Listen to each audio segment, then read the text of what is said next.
सभी भाइयों को मेरी तरफ से हाथ जोड़कर राम राम।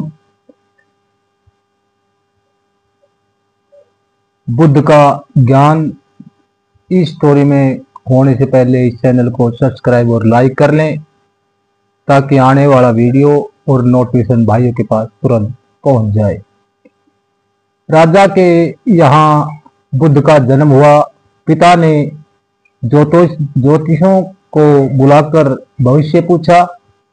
उन्होंने कहा या तो यह सम्राट होगा और या तो यह साधु होगा। एक तरह से देखा जाए तो सच्चा सम्राट भीतर से साधु ही होता है। जब ज्योतिषियों ने की भविष्यवाणी राजा ने सुनी तो वे घबरा गए कि मेरा बेटा साधु हो जाए, ऐसा ठीक नहीं होगा। राजा ने पूछा कोई उपाय बताएं, क्योंकि मैं चाहता हूं कि राजा का पुत्र राजा ही बने। ज्योतिषियों ने कहा कि इसका लालन पालन व पूरा जीवन बड़ी सावधानी में बिताना होगा, अर्थात आपका पुत्र सिद्धार्थ कभी भी किसी बूढ़े व्यक्ति को न देखे, कभी किसी बीमार व्यक्ति को न देखे और कभी किसी मरे हुए व्यक्ति को न देखे। जब तक ऐसा होगा तब तक ही वे राजा ही बने रहेंगे। अगर ऐसा नहीं हुआ तो वे साधु बन जाएंगे। राजा सुबोधन ने अपने पुत्र सिद्धार्थ के लिए बढ़िया से बढ़िया बड़े बड़े महल, अच्छे से अच्छा भोजन, दास दासियां और खाने पीने के सामान आदि वस्तुओं के ढेर लगा दिए। पिता ने पुत्र को सुख सुविधाएं में इतना उलझा दिया कि उसे बाहर का संसार याद ही न आए। सुबोधन ने समझा लिया कि अब इतने सुखों के आगे साधु बनने का प्रश्न ही उपस्थित नहीं होता। वे निश्चिंत हो गए। राजा सुबोधन ने बिल्कुल पक्की व्यवस्था कर रखी थी कि उनका पुत्र जीवन में कभी भी वृद्ध, बीमार और मृत्यु व्यक्ति को न देखे सके, क्योंकि वे अपने पुत्र को खोना नहीं चाहते थे। सिद्धार्थ का जीवन ऐश्वर्य और सुख सुविधाओं में बीत रहा था। उनके जवान होने पर एक सुंदर कन्या यशोधरा से उनका विवाह हो गया। विवाह हो जाने पर सुबोधन की आधी चिंता मिट गई। अब तो शादी को कई हो गई, अब कहाँ जाएगा, अब तो मेरा पुत्र बंधन में बंध गया। अब उसके कहीं जाने का सवाल ही नहीं उठता।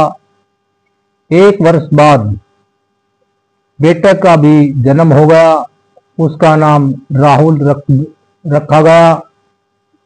अब राजा सुबोधन को बिल्कुल पक्का विश्वास हो गया कि अब यह कहीं नहीं जा सकता। एक दिन सिद्धार्थ ने कहा कि पिताजी, आज तक मैंने कभी अपनी राजधानी नहीं देखी, आपकी आज्ञा हो तो आज देख जाऊं। राजा ने कहा हाँ हाँ अवश्य जाओ, अपना शहर देख कर आओ। एक सारथी को भी साथ में भेजा गया कि जाओ राजकुमार को राजधानी घुमा फिरा कर लाओ। फिर भी राजा ने चाक चौबंद इंतजाम कर रखा था कि कहीं चूक न हो जाए।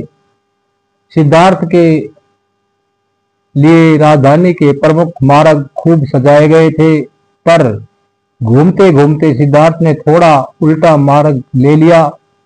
वे उस मार्ग से गुजरने लगे जहां पर तैयारियां नहीं थी।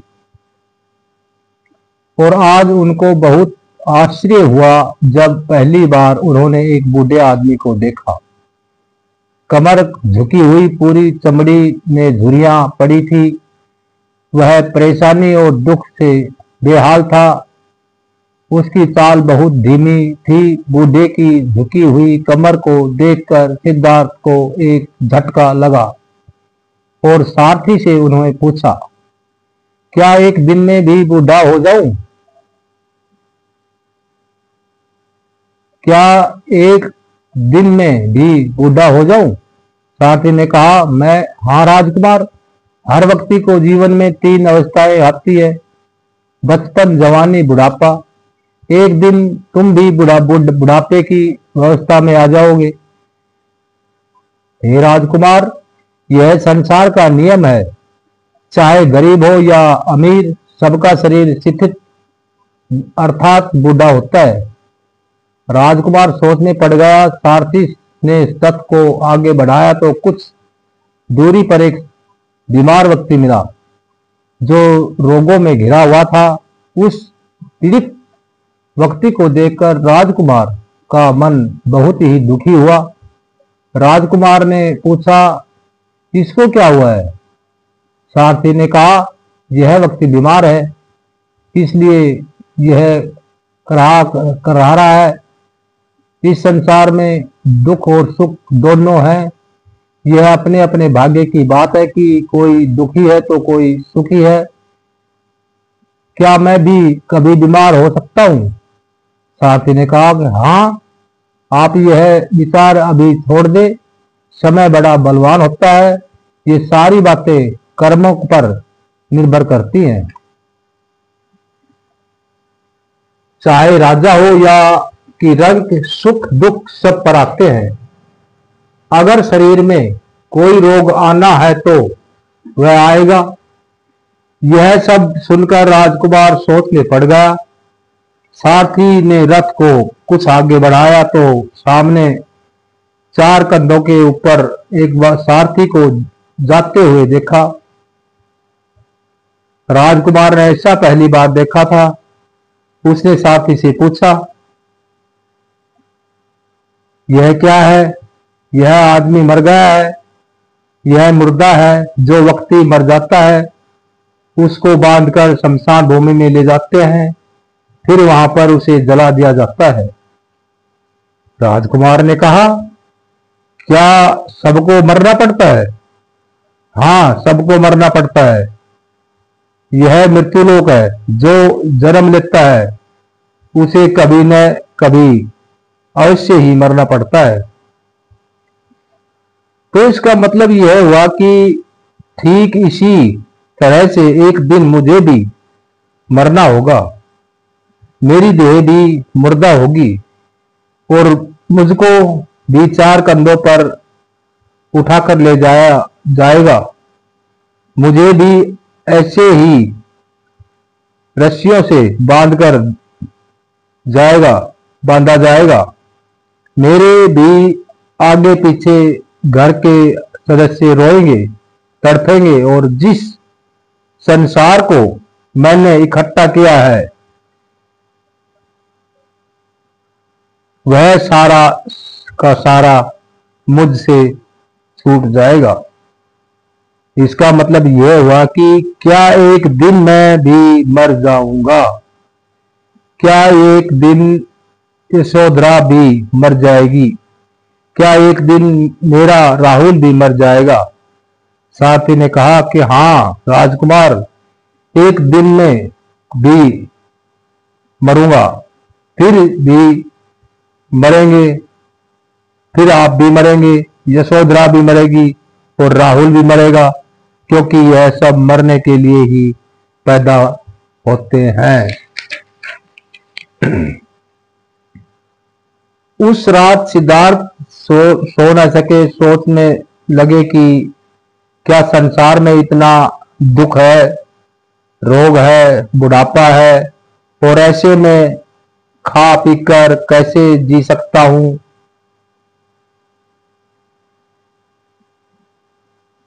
नहीं, नहीं, ऐसा मुझसे नहीं हो सकता।